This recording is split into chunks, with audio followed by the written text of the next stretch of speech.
Good morning, students. Today is your science class. In our previous class, we discussed about coal, story of coal, coke, coal gas, coal tar, and today we are going to discuss about petroleum, refining of petroleum, natural gas, and some natural resources are limited. First, we will see about petroleum. Student, what is petroleum?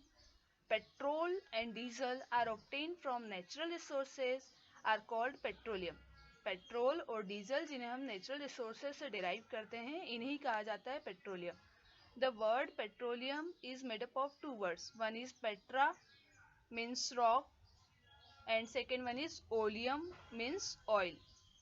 As petroleum is mined between the rocks under the earth, that is why it is called petroleum. जैसे कि petroleum का जो mining होती है अर्थ के नीचे जितनी भी जो चट्टानें होती हैं उनके बिटवीन से होती है, इसीलिए इसे कहा जाता है पेट्रोलियम.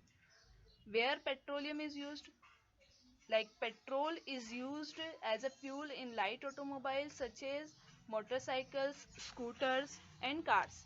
यानी पेट्रोल का यूज जो होता है हल्के ऑटोमोबाइल्स जैसे कि पेट्रोल मोटरसाइकिल स्कूटर्स और कार्स के लिए होता है ना. When we talk about heavy motor vehicles like trucks and tractors they run on diesel. जितने भी जो भारी व्हीकल्स होते हैं ये डीजल के थ्रू रन होते हैं. ठीक है.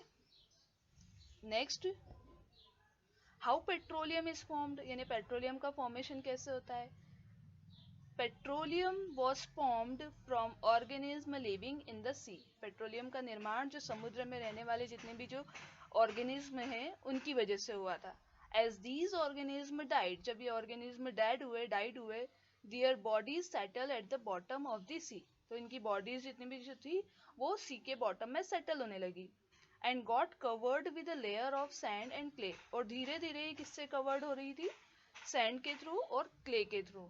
ओवर मिलियंस ऑफ ईयर, लाखों वर्षों में absence of air, high temperature and high pressure transformed the dead organism into petroleum and natural gases. लाखों वर्षों में क्या हुआ, एयर की एब्सेंस, साथ ही साथ जब one layer two layer clay और सैंड की कवर करने लगी ऑर्गेनिज्म को तो प्रेशर इंक्रीज हुआ और इसी इंक्रीजिंग प्रेशर के कारण टेम्परेचर भी क्या होने लगा, इंक्रीज होने लगा. Then these dead organisms converted into petroleum and natural gases. Students, now petroleum contain more than one constituents, so we have to refine it.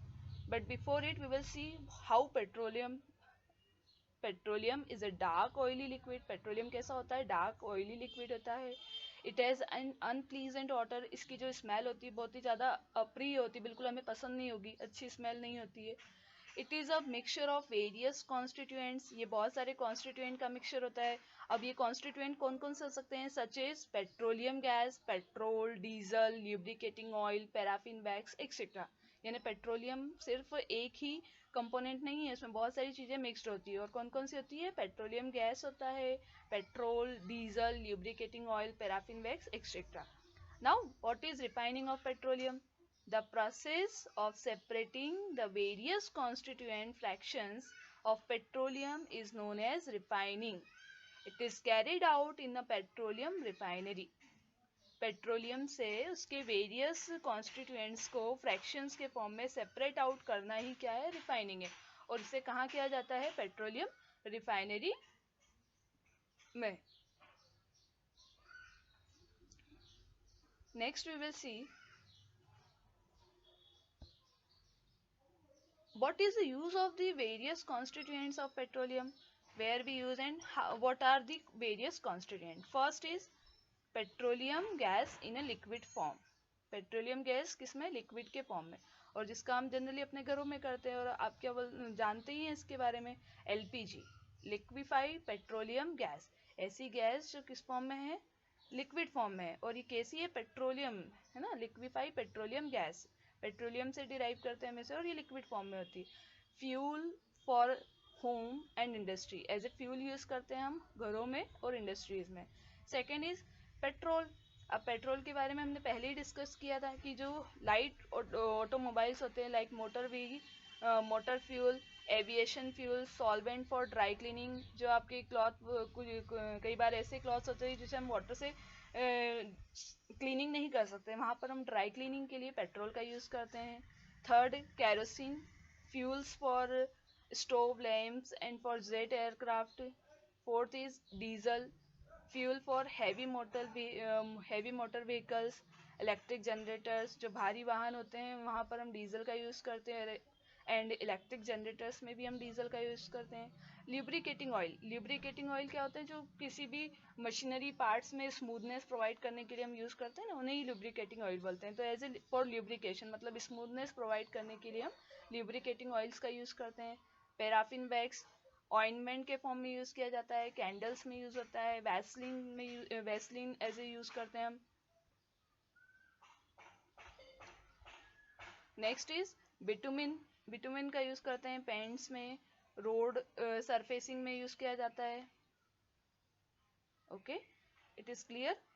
Now next is natural gases. Students, what is natural gas? First we will see natural gas is very important, है ना, because it is easy to transport through pipe, क्योंकि इसे हम transport करना इसका बहुत easy होता है, पाइप्स के थ्रू आप इसे ट्रांसफर कर सकते हो। Natural gases are the gases which we obtain from the nature, है ना। Natural gas is stored under the high pressure as a compressed natural gas. आप नेचुरल गैस को बहुत ज़्यादा हाई प्रेशर के साथ कंप्रेस्ड करके भी स्टोर कर सकते हैं, इसे हम सीएनजी भी बोलते हैं। CNG is used for power generation. It is now being used as a fuel for transport vehicles. पहले इसका यूज हम मेनली पावर जनरेशन में करते थे, but nowadays we are using CNG as a fuel for transport vehicles, because it is less polluting, ये क्योंकि बहुत कम पॉल्यूशन क्रिएट करती है ना। It is a cleaner fuel, that's why it is called cleaner fuel. So maybe this question is asked, why CNG is called cleaner fuel? Then your answer should be because it creates less pollution. Otherwise, when we use petrol and diesel, it create many harmful pollutants in the atmosphere, but CNG does not create any kind of pollution. The great advantage of CNG is that it can be used directly for burning in homes and factories by using pipe. इसका main advantage ये है कि आप इससे अपने घरों में या इन फैक्ट्रीज में डायरेक्टली बर्निंग के लिए पाइप के थ्रू ट्रांसफर कर सकते हैं और इसका यूज कर सकते हैं। यहाँ पर आप लोगों को इसके एडवांटेज वगैरह सब कुछ ध्यान रखना होंगे। Students, next we will discuss some fact that in Vadodara, Gujarat का एक शहर है Vadodara, and some parts of Delhi CNG is supplied through the pipes. और दिल्ली के कुछ पार्ट्स है जहाँ पर सीएनजी की जो सप्लाई है वो पाइप्स के थ्रू होती है। Natural gas is also use as a starting material. Natural gas का यूज हम एज ए स्टार्टिंग मटीरियल करते हैं। कहाँ पर करते हैं? For the manufacturing of a number of chemicals and fertilisers. बहुत सारे केमिकल्स के मैन्युफैक्चरिंग में, या हम कहें कि बहुत सारे फर्टिलाइजर्स की मैन्युफैक्चरिंग में as a starting material we use natural gases. In India natural gas has found in Tripura. Bharat में नेचुरल गैस कहाँ पर पाई गई? त्रिपुरा में, Rajasthan, Maharashtra and Krishna Godavari delta. Next student, we will discuss some natural resources are limited. कुछ नेचुरल रिसोर्सेज ऐसे हैं जो लिमिटेड है। You know that coal and petroleum are fossil fuel. आप जानते हैं कि जो कोल और पेट्रोलियम है ये क्या है? फॉसिल फ्यूल है, यानी आप इन्हें डेड ऑर्गेनिज्म से ही डिराइव करते हैं। It required the dead organism millions of year to get converted into these fuel. और जो ये डेड ऑर्गेनिज्म होते हैं इन्हें मिलियंस ईयर लग जाते हैं, मतलब लाखों साल लग जाते हैं फ्यूल में कन्वर्ट होने में।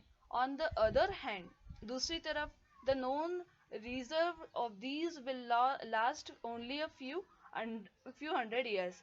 और दूसरी तरफ यदि हम देखें कि इनका जो क्वांटिटी है वो इतना ही बचा है कि हम कुछ पिछले मतलब अगले कुछ 100 साल तक हम इसका यूज कर सकते हैं। Moreover, burning of these fuel is also a major cause of air pollution. साथ ही साथ यदि हम देखें तो जब आप इन फ्यूल्स को बर्न करते हो, जो ज़्यादा से ज़्यादा यूज़ करते हो अपने मोटर व्हीकल्स का, तो उतना ही ज़्यादा एयर पॉल्यूशन भी क्या होता है? बढ़ने लगता है।